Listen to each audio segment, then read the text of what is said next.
आजकल का ईमान तो दिवाली की मिठाई में बिक जाता है। दिवाली का त्यौहार है, मुसलमान की दुकान मार्केट में है, बड़ा सा बैनर लगा लिया, तमाम भाइयों को दीपावली मुबारक हो, माँ लक्ष्मी आपकी के ऊपर अपनी कृपा करे। अरे तेरी माँ लक्ष्मी कब से हो गई रे?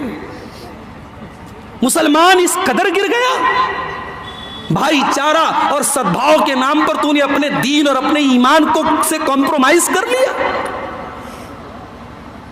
अब यह मसला एक अलग है कि दिवाली की मिठाई कोई गैर मुस्लिम भाई आपको देता है तो खा सकते हैं कि नहीं खा सकते हैं।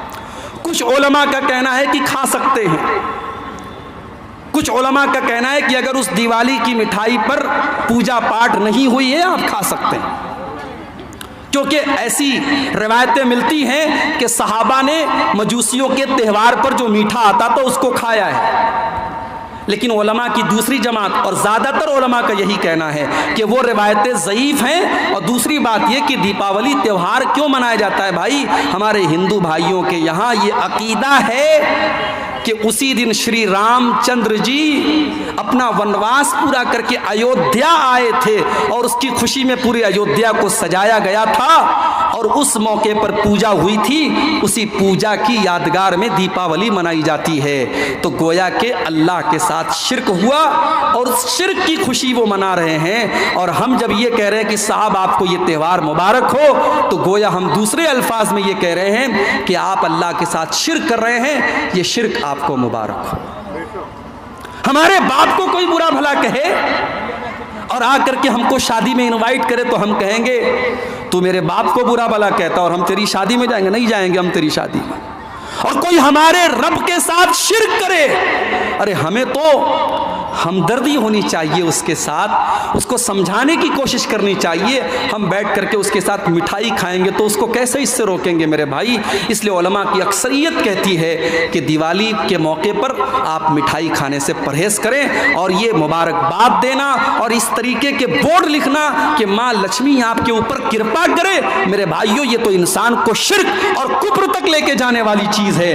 और कुरान की वो सूरत आप याद कीजिए, अल्लाह के नबी के पास मक्का के कुछ मुशरिकीन आए, अरे मोहम्मद चलो हम एक सौदा कर लेते हैं, एक कॉम्प्रोमाइज कर लेते हैं, तुम एक दिन हमारे 360 बुतों की इबादत कर लो, हम एक दिन तुम्हारे अल्लाह की इबादत कर लेते हैं, तुम एक दिन हमारे माबूदों की इबादत करो, एक दिन हम तुम्हारे अल्लाह को मान लेते हैं। अल्लाह के नबी ने क्या जवाब दिया?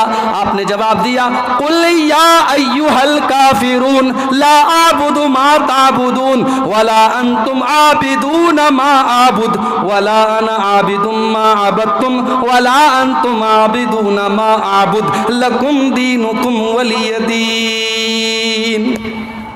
ऐ नबी आप कह दीजिए, ऐ काफिरो, ऐ अल्लाह को ना मानने वालों, जिसकी तुम इबादत करते हो उसकी मैं नहीं कर सकता और जिसकी मैं करता हूं उसकी तुम नहीं कर सकते। न तो तुम जिसकी तुम पूजा करते हो न तो मैं उसकी इबादत कर सकता हूं और न जिसकी मैं इबादत करता हूं न तुम उसकी इबादत कर सकते हो। लकुम दीनुकुम वलिय दीन, तुम अपने दीन पर चलो, हम अपने दीन पर चलेंगे, हमारे तुम्हारे बीच में इस पर कोई समझौता नहीं हो सकता। ईमान इसको कहते हैं मेरे भाई, ईमान से कोई कॉम्प्रोमाइज नहीं करना है। एक मुसलमान बेचारा गरीब है, मजदूरी करके खाता है, उसके पास अच्छा मकान भी नहीं है, उसके पास धन दौलत भी नहीं है, लेकिन अल्लाह की कसम कल क़यामत के दिन वो उस अरबपति से बेहतर होगा जो तौहीद के बगैर दुनिया से गया है, जो ईमान के बगैर दुनिया से गया है। अल्लाह ने फरमाया, इन्नल्लज़ीना कफ़रू व मातू व हुम कुफ़्फ़ारुन फ़लन युक़बल मिन अहदिहिम मिल्उल अर्ज़ि ज़हबा। वो लोगों जो बगैर तौहीद के दुनिया से चले गए, जो कुफ्र की हालत में दुनिया से चले गए, वो ज़मीन भर के सोना भी अल्लाह की बारगाह में लेके आएंगे तो ज़मीन भर के सोना भी कबूल नहीं किया जाएगा, क्योंकि तेरे पास ईमान की दौलत नहीं है, तौहीद की दौलत नहीं है। इल्लल्लज़ीना आमनू, वो लोग बच जाएंगे जो ईमान वाले होंगे। और ये ईमान की दौलत इतनी बड़ी दौलत है कि मरते दम तक इस दौलत को संभाल के रखना है। फला तमूतुन्ना इल्ला व अंतुम मुस्लिमून, तुम्हें मौत ना आए मगर इस्लाम की हालत में। सारी जिंदगी इंसान अगर तौहीद पर है और मरने के टाइम अगर उसका खात्मा शिर्क पर हो गया या कुफ्र पर हो गया तो उसका बेड़ा गर्क हो जाएगा, वो बर्बाद हो जाएगा मेरे भाइयों। इसलिए अल्लाह ने कहा वला तमूतुन्ना इल्ला व अंतुम मुस्लिमून, तुम्हें मौत ना आए मगर इस्लाम की हालत में, तुम्हें मरते दम तक अपनी तौहीद की हिफाजत कर।